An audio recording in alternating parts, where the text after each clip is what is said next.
नमस्कार दोस्तों, मेरा नाम है विजय कुमार। आप देख रहे हैं कॉमिक्स पिटारा चैनल को। तो चलिए दोस्तों, हम लोग कॉमिक्स पढ़े थे मृत्यु संकेत, जो कि महाबली भोकाल की कॉमिक्स है। और इसका पहला और दूसरा पार्ट मैंने अपने चैनल पर अपलोड कर दिया है। पहले और दूसरे पार्ट में मैंने इस कॉमिक्स को 40 पेज तक कवर कर दिया था। अब इस पार्ट में इसके आगे कहानी को शुरू करते हैं। और दूसरे ही क्षण रबर की गेंद की भांति हवा में उछलकर भोकाल से टकराया। ग्रामीण की हरकत ही नहीं, उसका धक्का भी अप्रत्याशित था। वह चक्का भोकाल दूर जा गिरा और तब उसे दिखा वह हृदय विदारक दृश्य। आह ओह! अखंडनाथ से उस फरियादी ने मुझे तो धक्का देकर बचा दिया, परंतु स्वयं को ना बचा पाया।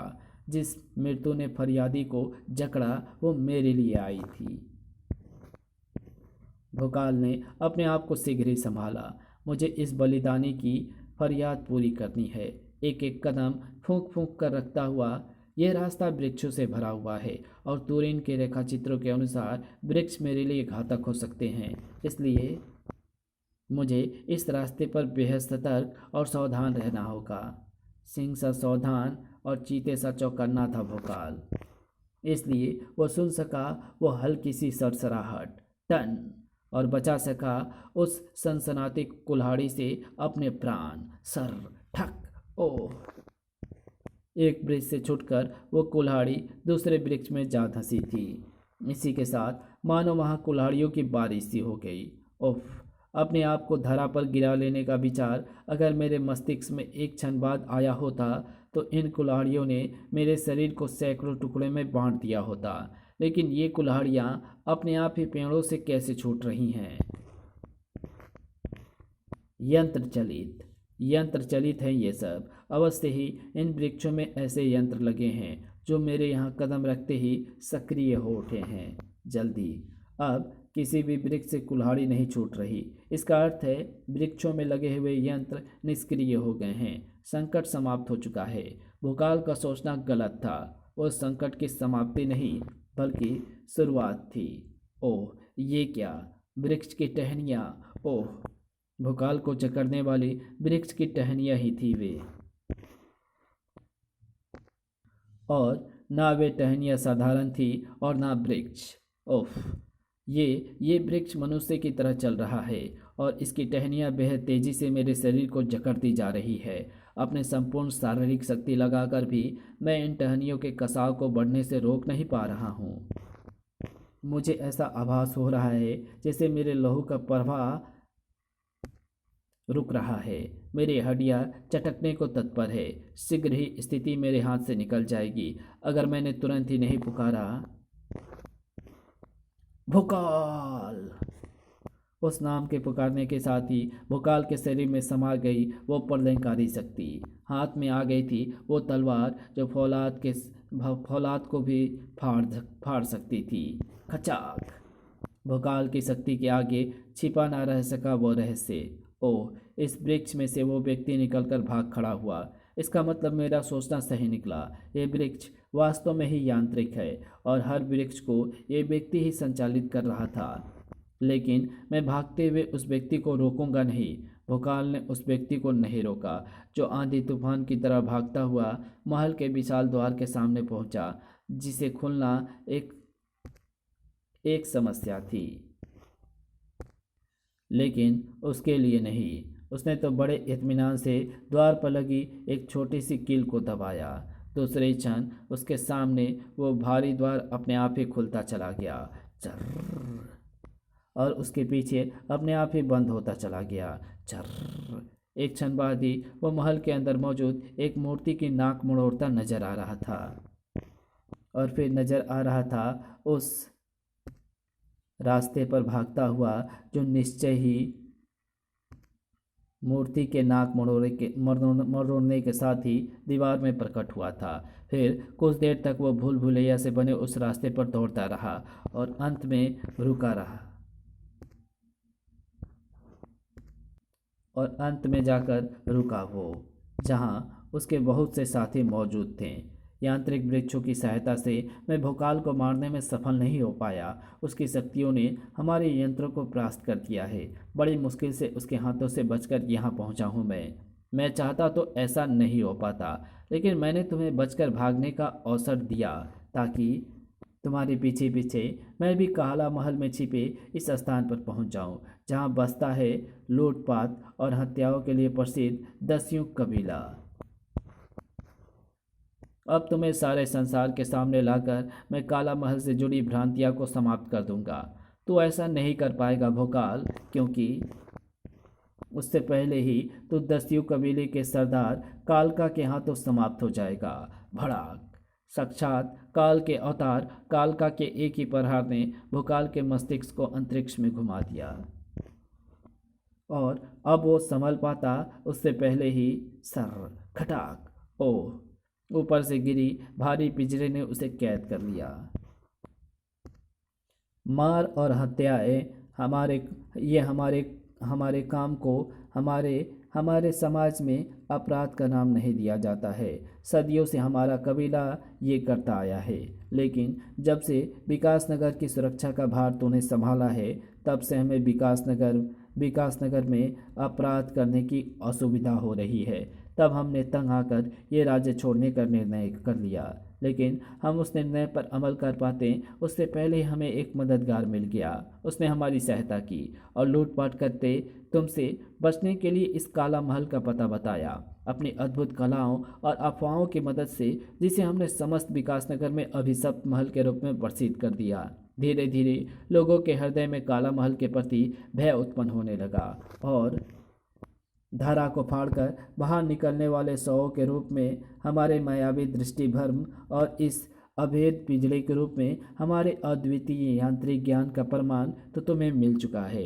हाँ, तुम्हारी शक्तियों का प्रमाण मुझे मिल चुका है काल का, परंतु भूकाल के आगे तुम्हारा ये यांत्रिक पिंजड़ा अभेद नहीं है। अगर तू अपनी ज्वाला शक्ति की मदद से इस पिंजड़ों को गलाने की सोच रहा है तो ये विचार त्याग दे, क्योंकि तेरे ऐसा करते ही इस महल के चप्पे चप्पे पर बिछा विस्फोटक पदार्थ आग पकड़ लेगा, और फिर ऐसा विस्फोट होगा जो इस महल के साथ साथ आधे विकासनगर को तबाह कर देगा। मुझे ज्वाला शक्ति का प्रयोग करने की आवश्यकता तो नहीं है। इसके लिए मेरी शारीरिक शक्ति ही बहुत है, जिसके सामने ना इस पिंजरे की मजबूती कोई महत्व रखती है, और ना तुम्हारा मायावी ज्ञान, ना तो तुम्हारी सहायता करने वाली कोई बाहरी शक्ति कोई महत्व रखती है। धड़ाक। और ना शारीरिक क्षमता। हतप्रभ कर देने वाला था भोकाल का क्रोध, जो कालका और उसके साथियों पर प्रलय बनकर बरस रहा था। विनाश का तांडव करते भोकाल के शरीर को अचानक एक भयानक जबड़े ने जकड़ दिया, और वो भयानक जबड़ा बना था उन किरणों से जो उस परहरा से निकली थी, जिसे कालका ने अपने मस्तक पर धारण किया हुआ था। भोकाल की शक्तियों का तोड़ भी हमारे पास है, ये चमत्कारी परहरा जिसे मेरा उल्लू लेकर आया था, जो भोकाल का ही है और भोकाल की ही मौत बन गया है। उफ, परहरा की किरणों से निर्मित ये जबड़ा मुझे समुच्चा ही निगल जाने के प्रयास में है।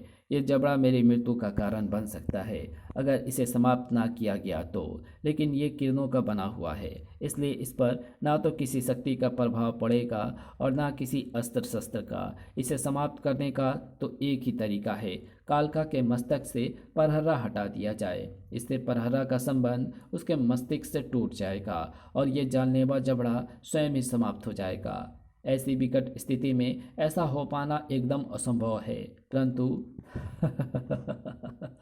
अगर मुझे अपने प्राण बचाने हैं तो अपनी शक्ति के एक एक कतरे का प्रयोग करके मुझे इस असंभव कार्य को संभव करना ही होगा। धड़ाक। कालका को सपने में भी गुमान ना था कि उस असंभव को भी संभव बनाया जा सकता है। इसलिए ना तो परहरा को अपने मस्तिष्क से छिटकने से रोक पाया और ना ही रोक पाया उसे भोकाल के हाथ में पहुंचने से। तुरीन की ये निशानी अगर किसी के मस्तिष्क पर शोभा देती है, धड़ाक, तो वो भोकाल का मस्तक से दुष्ट तो वो भोकाल का मस्तक से दुष्ट भोकाल के साथ साथ परहरा का कहर भी सहना पड़ा था कालका को। तो भला कैसे ना घुटने टेक देता वो। वेंसी का सहारा लेकर तूने अपनी माया से लूटपाट का घिनौना जाल अवश्य फैलाया है कालका, लेकिन नगर सेठ के तीनों पुत्रों की हत्याओं के पीछे तेरा उद्देश्य कुछ और ही है, क्योंकि नगर सेठ के पुत्रों की हत्या करने के पश्चात भी तूने अभी तक उसे लूटने का कोई प्रयास नहीं किया है। अपना वो उद्देश्य बता कालका, वरना तेरे लहू की लाली से लाल हो जाएगा ये काला महल। नहीं, मुझे मत मारो, मैं सब बताता हूँ, बता दूंगा। खच, आ, ओ। कालका कुछ बता ना सका, क्योंकि उस खंजर ने उसकी जीवन लीला समाप्त कर दी। खंजर फेंकने वाले की खोज में दौड़े भोकाल को अंधेरे और काला महल की काली के सिवा वहाँ कुछ नहीं मिला। काल का किसी बहुत बड़े रहस्य का पर्दाफाश कर पाता उससे पहले ही किसी ने उसे सदा के लिए शांत कर दिया है। लेकिन वो था कौन, उसे सामने लाना होगा। लेकिन उससे पहले इन सभी को बंदी बनाकर पहुंचाना होगा राजधानी। अपने शुभचिंतक वेंसी देखने के पश्चात भी मेरा जीवित रहना इस बात का प्रमाण है कि सदियों से वेंसी से जुड़ी सभी बातें मिथ्या और निरर्थक है। वास्तव में वेंसी जो संदेश देती है वे मृत्यु संकेत नहीं होते, बल्कि सचेत करने के संदेश होते हैं कि जिसे भी वेंसी दिखी शीघ्र ही उस पर कोई बड़ा संकट आने वाला है, इसलिए वो उस संकट से सचेत हो जाए और अपने प्राण बचा ले। लेकिन ऐसा नहीं होता। वेंसी के संकेत को मृत्यु संकेत समझ लिया जाता है और वेंसी को देखने वाला व्यक्ति अपने मृत्यु के सिवा कुछ नहीं सोच पाता। मृत्यु के भय से भयभीत होकर वो असावधान हो जाता है और उसी असावधानी से बन जाता है वो काल का शिकार। लेकिन काल मुझे अपना शिकार नहीं बना पाया। ऐसा इसलिए हुआ क्योंकि तुरीन की आत्मा ने मुझे जो संकेत दिए उन्हें मैंने मृत्यु संकेत के रूप में नहीं लिया था, बल्कि सचेत करने वाले संकेतों के रूप में लिया। वेंसी के साथ साथ भोकाल ने काला महल से जुड़ी दुर्भावनाओं को भी सभी के सामने स्पष्ट किया। पर अभी इस रहस्य की एक कड़ी गायब है, लेकिन शीघ्र ही मैं उसे भी खोज दूंगा, क्योंकि दस्यु सरदार कालका को समाप्त करने का प्रयास विफल हो गया है। वो जीवित है और घायल अवस्था में राजवैद्य के निवास पर मौजूद है। शीघ्र ही मैं उससे सब कुछ जान लूंगा। भरे दरबार में की गई भोकाल की उस घोषणा ने किसी के दिलो दिमाग में खलबली मचा दी। कालका की जिंदगी मेरी मौत है, मुझे उसे खत्म करना होगा आज रात ही। यही है राजवैद्य का निवास और वो है कालका, जो एक बार मेरे हाथों मरने से बच गया लेकिन अब नहीं बचेगा। खटाक, लवादाधारी के उस शक्तिशाली वार ने चरपाई पर सोए कालका की गर्दन धड़ से अलग कर दी और इसी के साथ उसकी आंखें आश्चर्य से फट गई। ओह नहीं, ये तो कालका का पुतला है। सही पहचाना, ये कालका का पुतला ही है। वो बेचारा तो तुम्हारे खंजर का शिकार बनकर काला महल में ही स्वर्ग सिधार गया था। ये तो तुम्हें सामने लाने की मेरी चाल थी, जो 100% सफल होगी, इसका मुझे विश्वास था, क्योंकि मेरा विचार था कि कालका की सहायता करने वाला और काला महल का रहस्य जानने वाला कोई राज दरबार में गहरी पैठ रखने वाला व्यक्ति ही होगा। और मेरा विचार सही है या गलत, इसका प्रमाण तो आप ही देंगे। नगर प्रमुख चंडी सिंह। ओह, तुम दस्यु कबीले और काला महल के बारे में जानते थे। उसी के आड़ में तुमने कालका के साथ साठगांठ करके नगर सेठ के तीनों पुत्र को वेंसी दिखाने और उनकी हत्या करने की योजना बनाई। और ऐसा तुमने इसलिए किया ताकि तुम नगर सेठ यानी अपने भाई की सारी संपत्ति हड़प लो। तूने बिल्कुल ठीक कहा भोकाल, लेकिन ये सब जानकर तो जीवित नहीं बचेगा। इस राख से भस्म कर डालूंगा मैं तुझे। उफ, ठीक वैसे ही जैसे कालका के साथी भस्म होते हैं। भोकाल कुछ समझ पाता उससे पहले ही उसके शरीर पर मौजूद राख भक से भभक उठी। आ अब कुछ ही क्षणों में तेरा शरीर राख में मिलने जा रहा है भोकाल। नगर प्रमुख चंडी सिंह को अब किसी भी समय भोकाल के भस्म होने की उम्मीद थी, लेकिन उसकी सभी उम्मीदों पर भोकाल की उस प्रतिक्रिया ने पानी फेर दिया। उसके देखते ही देखते परहरा की किरणों से बनी एक नली जमीन को फाड़ती चली गई और फिर एक क्षण बाद ही धारा के गर्भ से बाहर आया। इस पानी ने मेरी आग बुझा दी है और मेरे शरीर पर मौजूद भस्म कर देने वाली राख को भी धो दिया है। अब मुझे अपने वारों से तेरे मस्तिष्क में भरे उन गंदे विचारों को धोना है, जिन्होंने धन संपत्ति के लोभ में जिन्होंने धन संपत्ति के लोभ में तुझे अपने ही लहू को पानी की तरह बहाने के लिए विवश कर दिया। वो काल के प्रहारों ने शीघ्र ही धराशायी कर दिया चंडी सिंह को। इसी के साथ ये कहानी यहीं समाप्त होती है। तो आपको ये वीडियो कैसी लगी? अगर आपको ये वीडियो अच्छी लगी हो तो इस वीडियो को लाइक शेयर कमेंट ज़रूर कर देना। चैनल पर नए हो तो चैनल को सब्सक्राइब कर ऑल नोटिफिकेशन को सिलेक्ट ज़रूर कर देना। Thanks for watching my videos.